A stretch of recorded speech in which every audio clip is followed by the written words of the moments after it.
अस्सलाम वालेकुम दोस्तों, कैसे हो? उम्मीद है कि सब खैरियत से होंगे। अल्लाह आप लोगों को ऐसे ही खुश रखे। बेशक औलाद अल्लाह की बहुत बड़ी नेमत होती है, बहुत बड़ा इनाम होती है। अल्लाह ने औलाद को दुनियावी जिंदगी की रौनक बयान किया है, लेकिन ये रौनक, ये बहार, ये आंखों की ठंडक कब बनती है? जब वो नेक और फर्मा बरदार हो। और नेक औलाद के लिए तरबियत और वक्त की और मेहनत की जरूरत होती है, वरना नाफरमान औलाद जिंदगी भर का रोग और बीमारी होती है। एक बेहतरीन किस्सा, एक सबक आमोज किस्सा आप सुन लीजिए, इंशाअल्लाह आपको बहुत कुछ सीखने को भी मिलेगा और आपको एहसास भी होगा। एक आलिम दीन के पास एक नौजवान अपनी शिकायत लेकर आया। कहने लगा कि मेरे वालिदैन, मेरे माँ बाप अधेड़ उम्र से भी ज्यादा है और अक्सर वो बेशतर वो मुझसे खफा रहते हैं, गुस्सा रहते हैं, नाराज रहते हैं। हालांकि मैं उनको हर वो चीज ला कर देता हूं जो वो मुझसे मुतालबा करते हैं, जो वो मुझसे मांगते हैं। आलिम दीन ने उस नौजवान को सर से लेकर पैर तक देखा और फरमाने लगे कि बेटा, यही तो उनकी नाराजगी और गुस्सा होने की और खफा होने की वजह है, सबब है कि जो वो मांगते हैं तुम उनको ला कर देते हो।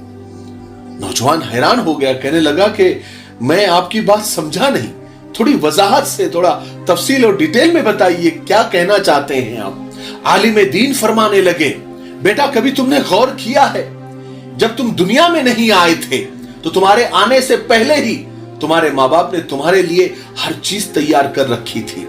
तुम्हारे लिए कपड़े, तुम्हारी खुराक का इंतजाम, तुम्हारी हिफाजत का इंतजाम, तुम्हें सर्दी न लगे, अगर गर्मी हो तो गर्मी न लगे, तुम्हारे आराम का बंदोबस्त, तुम्हारे संडास पेशाब का तक का इंतजाम तुम्हारे माँ बाप ने तुम्हारे आने से पहले ही कर रखा था।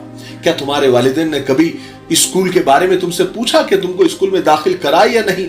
इसी तरह कॉलेज और यूनिवर्सिटी में दाखिले के लिए कभी तुमसे पूछा? कभी तुम्हारे साथ अच्छा क्या किया जाए तुमसे कभी राय ली?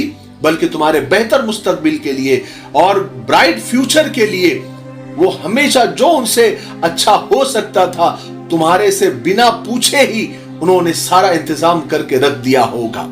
तुम्हारी नौकरी के लिए, तुम्हारे स्कूल ट्रांसपोर्ट के लिए, तुम्हारे यूनिफॉर्म के लिए कभी भी तुम्हारे माँ बाप ने तुमसे नहीं पूछा होगा, बल्कि जो बेहतर से बेहतर होगा वो तुम्हारे लिए किया होगा, वो भी तुमसे बिना पूछे। तुम्हें तो शायद इसका एहसास भी नहीं होगा कि जब तुमने जवानी में कदम रखा तो तुम्हारे माँ बाप ने तुम्हारे लिए एक अच्छी लड़की भी ढूंढनी शुरू कर दी होगी, जो अच्छी तरह तुम्हारी खिदमत कर सके, तुम्हारा ख्याल रख सके। लड़की तलाश करते वक्त उनकी अव्वलीन तरजीह यानी फर्स्ट प्रायोरिटी तुम्हारी ही खिदमत होगी, बल्कि उनके जहन में यह ख्याल भी नहीं आया होगा कि हम ऐसी दुल्हन बेटी के लिए लाए जो हमारी भी खिदमत करे और हमारे बेटे की भी नहीं, बल्कि तुम्हारे लिए कपड़े, तुम्हारी पहली साइकिल, तुम्हारी पहली मोटरसाइकिल, तुम्हारा पहला स्कूल, तुम्हारे पहले खिलौने, तुम्हारी बोलचाल, तुम्हारी तरबियत, तुम्हारा रहन सहन, तुम्हारे चाल चलन, तुम्हारे रंग ढंग, तुम्हारे गुफ्तगू का अंदाज, यहां तक कि तुम्हारे मुंह से निकलने वाला पहला लफ्ज भी तुमको तुम्हारे माँ बाप ने मुफ्त में, फोकट में सिखाया, वो भी तुम्हारे मुतालबे के बगैर, तुम्हारे मांगे बगैर सिखाया। और आज तुम कहते हो कि जो वो मुझसे मांगते हैं मैं उनको ला कर देता हूं, और इसके बावजूद वो नाराज रहते हैं, गुस्सा रहते हैं, खफा रहते हैं। अरे जाओ जाओ, अपने माँ बाप के पास जाओ और बिना मांगे देना शुरू करो। उनकी जरूरियात का ख्याल जैसे अपनी औलाद का तुम रखते हो बिना उनके मांगे, ऐसे ही माँ बाप का भी ख्याल उनके बिना मुतालबे के करना शुरू करो। अगर तुम उनकी माली मदद नहीं कर सकते तो उन्हें अपना कीमती वक्त दो, उनकी खिदमत करो, घर की जिम्मेदारियां खुद लो।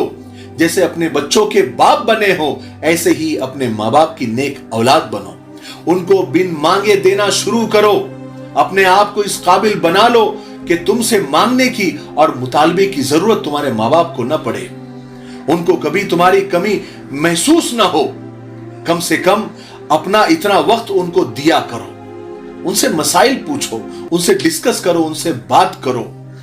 क्या कभी तुमने अपने माँ बाप की फटी हुई एड़ियों को देखा है? क्या कभी उन फटी हुई एड़ियों में कोई क्रीम, कोई तेल तुमने लगाया है जैसे वो तुमको बचपन में लगाते थे? क्या कभी माँ बाप के सर में तेल लगाया है? क्योंकि जब तुम बच्चे थे तो बाकायदा तुम्हारे सर में तेल लगाकर कंघी भी किया करते थे। तुम्हारी माँ तुम्हारे बाल संवारा करती थी। कभी माँ के बाल संवार कर तो देखो। क्या कभी बाप के पांव दबाए हैं? हालांकि तुम्हारे बाप ने कई दफा तुम्हारे पैर दबाए होंगे। क्या कभी माँ बाप के लिए हाथ में पानी या तौलिया लेकर खड़े हो इंतजार करते हुए? जैसा वो तुम्हारा मुंह बचपन में नीम गर्म पानी से धोया करते थे, कभी किए हो ऐसा? अरे कुछ करो तो सही। उनको बगैर मांगे ला कर दो, उनकी जिम्मेदारियां उठाओ, उनको वक्त देकर देखो, उनकी खिदमत करके देखो, उनको अपने साथ रखो, उनको अपने ऊपर बोझ मत समझो, नेमत समझ कर देखो। जिस तरह उन्होंने तुमको बोझ नहीं समझा, बगैर किसी बदले के मुआवजे के तुम्हारी दिन रात परवरिश करके तुमको समाज में एक कामयाब और सक्सेसफुल इंसान बनाया। कम से कम उनकी वही खिदमत का सिला समझते हुए उनके साथ अच्छा सुलूक इख्तियार करो। फिर देखना वो भी खुश और अल्लाह भी खुश, क्योंकि माँ बाप की खुशी में ही अल्लाह की खुशी है। आलिम दीन की बात सुनकर वो नौजवान अश्कबार हो गया, रोने लग गया और उसके समझ में आ गया कि मेरी चूक कहां हो रही थी। मेरे भाइयों, बहनों और दोस्तों, माँ बाप का साया एक घनी छाव के मानिंद होता है जो दुनिया के तमाम दुखों की तपिश को अपने अंदर जज्ब कर लेता है। उनका उड़ जाना, उनका मर जाना किसी हशर, किसी कयामत से कम नहीं होता। घर की दीवार और माँ बाप का साया सबसे कीमती होता है। इसलिए अपने माँ बाप की खिदमत गुलामों की तरह किया करो, क्योंकि उन्होंने तुम्हारी परवरिश शहजादों की तरह की है। मुझे उम्मीद है कि आज की वीडियो से बहुत कुछ सीखने को मिला होगा, इसलिए ऐसी अच्छी वीडियोस आगे शेयर जरूर करें, ठीक है? और कमेंट में कुछ ना कुछ जरूर लिखें, मैं आपके कमेंट्स पढ़ता हूं। तब तक मेरे लिए, पूरी उम्मत के लिए, पूरी इंसानियत, पूरी मानवता के लिए और हमारे प्यारे मुल्क भारत के लिए, यहाँ की अमन शांति, तरक्की, उन्नति के लिए खूब दुआएं करते रहे।